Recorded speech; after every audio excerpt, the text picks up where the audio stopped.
அனைவருக்கும் வணக்கம். இந்த பதிவில் என்ன பார்க்க போகிறோம்னா, மேசராசிக்காரர்களுக்கு வருகின்ற நாட்கள் என்ன மாதிரியான பலன்கள் கிடைக்க போகிறது, சாதகமான பலன்கள் கிடைக்க போகிறதா, பாதகமான பலன்கள் கிடைக்க போகிறதா என்பதை பற்றிய சுவாரஸ்யமான தகவல்களை இந்த பதிவில் பார்க்கலாம் வாங்க.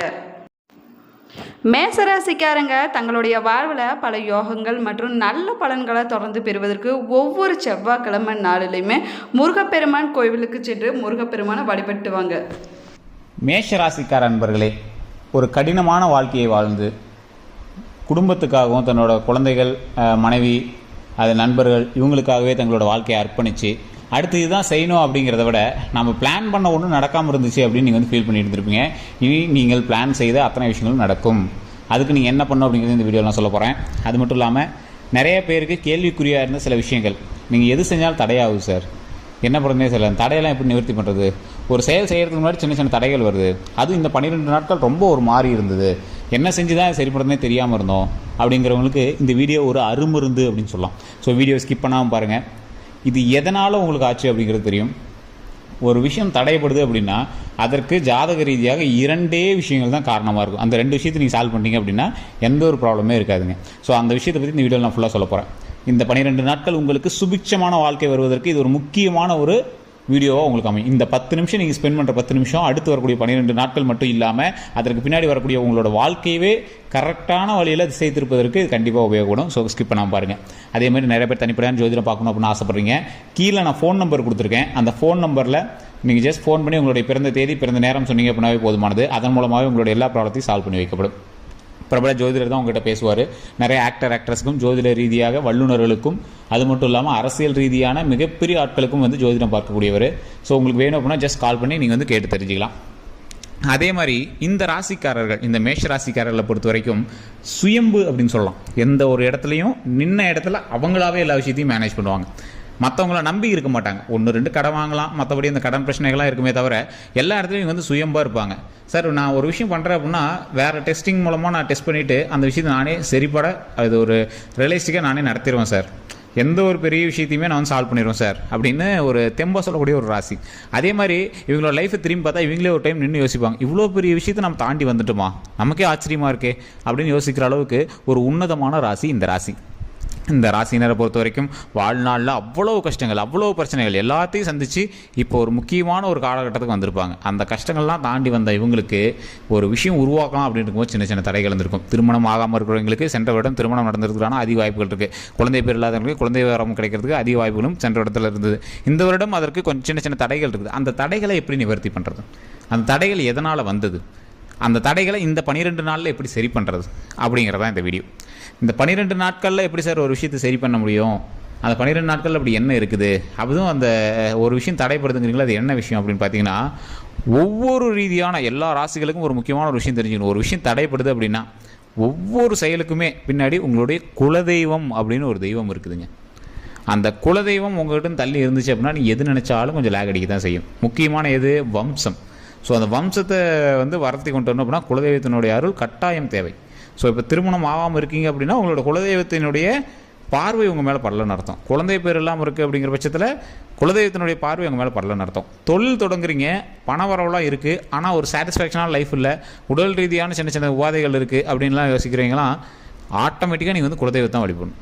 அதே மாதிரி ஒரு தடைகள் ஏற்படுது அப்படின்னா குலதெய்வம் உங்களுக்கு வார்னிங் கொடுக்குது அப்படின்னு அர்த்தம். இது எல்லாத்துக்கும் முன்னாடி குலதெய்வம் தான் இருக்குதுங்க. இதை மீறி தான் அடுத்து உங்களோட இஷ்ட தெய்வமும், நீங்கள் வணங்கக்கூடிய முக்கியமான தெய்வமும், நீங்கள் வேண்டுதல் வைக்கக்கூடிய தெய்வமும், நீங்கள் அன்றாடம் வணங்கக்கூடிய உங்களோட இஷ்ட தெய்வங்கள் எல்லாமே இதற்கு பின்னாடி தான். குலதெய்வம் வழி விட்டால் தான் அவங்க வரமே கொடுக்க முடியும். ஸோ இப்போ உங்களை சுழற்றி அடிக்கிறது யார், சுற்றி வளைக்கிறது யார், உங்களுடைய குலதெய்வம். ஏன் சார் குலதெய்வம் இப்படி பண்ணுது, நானும் வாரம் போகிறேன், மாதம் போகிறேன், ஆனால் ஒன்றும் பெருசாக தெரியலையே, நீங்கள் சொல்கிறது சரி தான், ஆனால் ஏதோ ஒரு வகையில் குலதெய்வம் கொஞ்சம் பேக் அடிக்கிற மாதிரி தான் தெரியுது அப்படிங்கிறவங்க இந்த மேஷராசிக்காரர்களுக்கு முருகனுடைய வழிபாடு ரொம்பவே அவசியம். ஆனால் இந்த குலதெய்வத்தினுடைய வழிபாடு இவங்களுடைய வாழ்க்கையவே சரி செய்து திசை திருப்பி அதற்கான வாழ்க்கையை உண்டாக்கி கொடுக்கக்கூடிய ஒரு மிகப்பெரிய வரம் கொண்ட ஒரு உன்னதமான இது குலதெய்வ வழிபாடு தான்.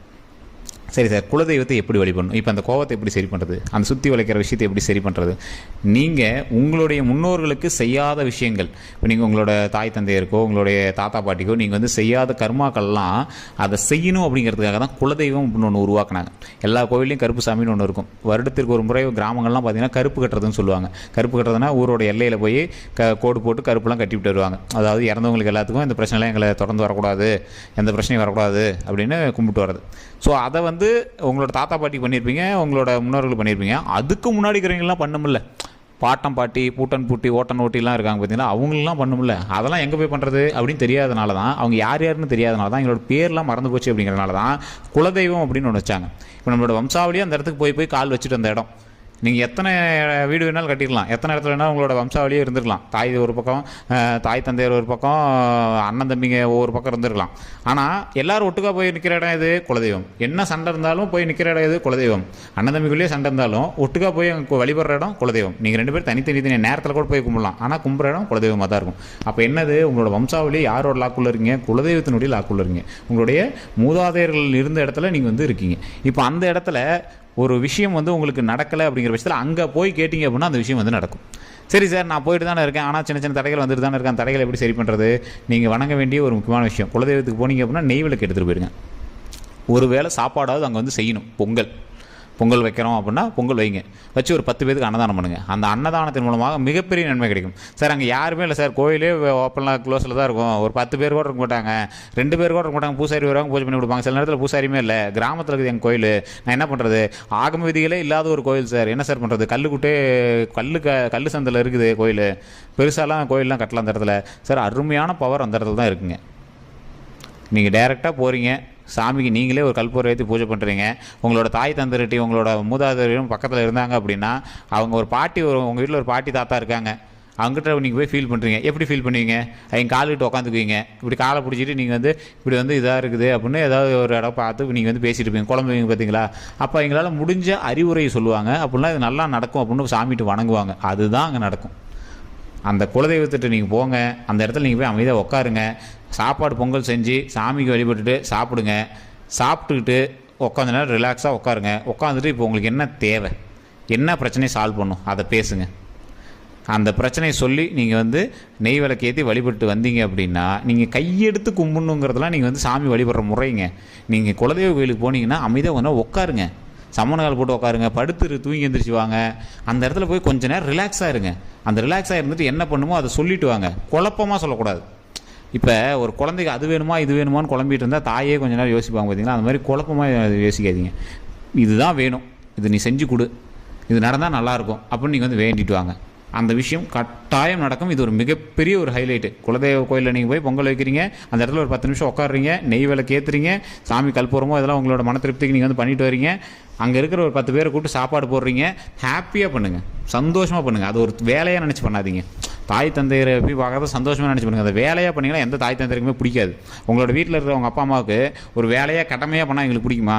இல்லை நீங்களே பெரியவங்களா இருக்கீங்க, உங்கள் பையன் வந்து கடமைக்கு இருந்தால் அப்படி சோறு 1 hour வந்து டெய்லி பார்க்குறோம் அப்படின்னு சொன்னால் பிடிக்குமா? பிடிக்காதில்ல. அது மாதிரி குலதெய்வம் வழிபடுறதும் ஒரு அன்போட ஆசையோடு நீங்கள் போய் பண்ணி பாருங்கள். அதோட வீரியமும் அதோட மிகப்பெரிய ஒரு வலிமையும் அதோட விடையும் உங்களுக்கு எப்படி கிடைக்குதுன்னு பாருங்கள். அது கொடுக்கக்கூடிய ஒரு பவர் நீங்கள் லைஃப் டைமில் பார்த்துக்க முடியும், அந்தளவுக்கு பவராக இருக்கும். குலதெய்வம் கோபப்பட்டால் உங்களோட ஃபேமிலி தேவையில்லாமல் டென்ஷன் ஆகும். ஸோ குலதெய்வம் மகிழ்ச்சியாக இருந்தால் வம்சமே வளர்ந்து வரும், ஹாப்பியாக வளர்ந்து வருங்க. ஸோ அந்த மாதிரி வந்து நம்மளோட வம்சம் ஹாப்பியாக வளர்ந்து வரத்துக்கு நாம் தான் வந்து குலதெய்வத்தை கண்டிப்பாக வழிபடணும். ஸோ இதை நீங்கள் தெளிவாக தெரிஞ்சுக்கோங்க.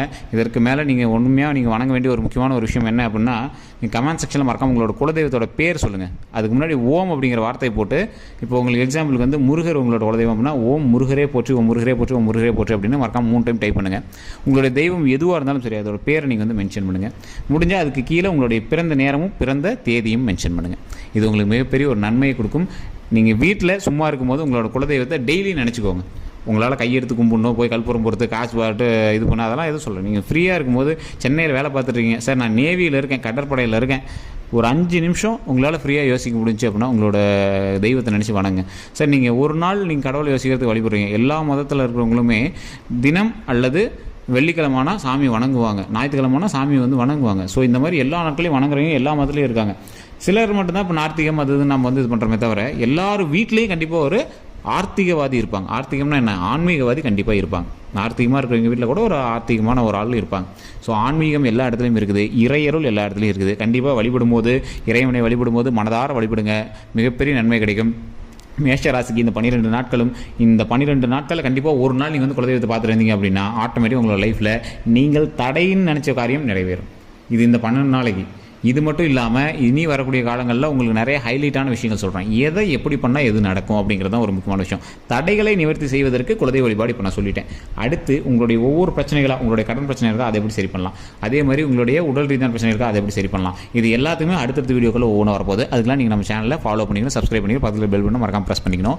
கண்டிப்பாக இது உங்களோட மேஷராசி நண்பர்களுக்கு பகிரணும். ஸோ பகிர்ந்துட்டு நீங்கள் வந்து கட்டாயம் சொல்லுங்கள். அதே மாதிரி நிறைய பேர் கேட்டிருந்த ஒரு விஷயம், ஸோ நம்மளோட சேனல் மூலமாகவே நிறைய பேருக்கு ஜோதிட ரீதியான சில விஷயங்கள் எல்லாமே சிறந்த ஜோதிடர்களை வச்சு நம்ம சொல்லிகிட்டு இருக்கோம். உங்களுடைய பிறந்த நேரம், பிறந்த தேதி இருந்தது அப்படின்னா போது கீழே ஃபோன் நம்பர் கொடுத்துருங்க. ஜஸ்ட் அதுக்கு ஃபோன் பண்ணி நீங்கள் பேசி தெரிஞ்சிக்கலாம். ஸோ ஜஸ்ட் ஃபோன் மூலமாகவே உங்களுடைய ப்ராப்ளமை சால்வ் பண்ணிக்கலாம். கீழே ஃபோன் நம்பர் கொடுத்துருங்க, டிஸ்கிரிப்ஷனில் இருக்குது, ஃபேஸ்புக்கில் ஸ்க்ரீன்லேயே கொடுத்துருவோம். ஜஸ்ட் நீங்கள் ஃபோன் பண்ணி பேசி தெரிஞ்சுக்கோங்க. எல்லோருக்கும் நன்றி நண்பர்களே.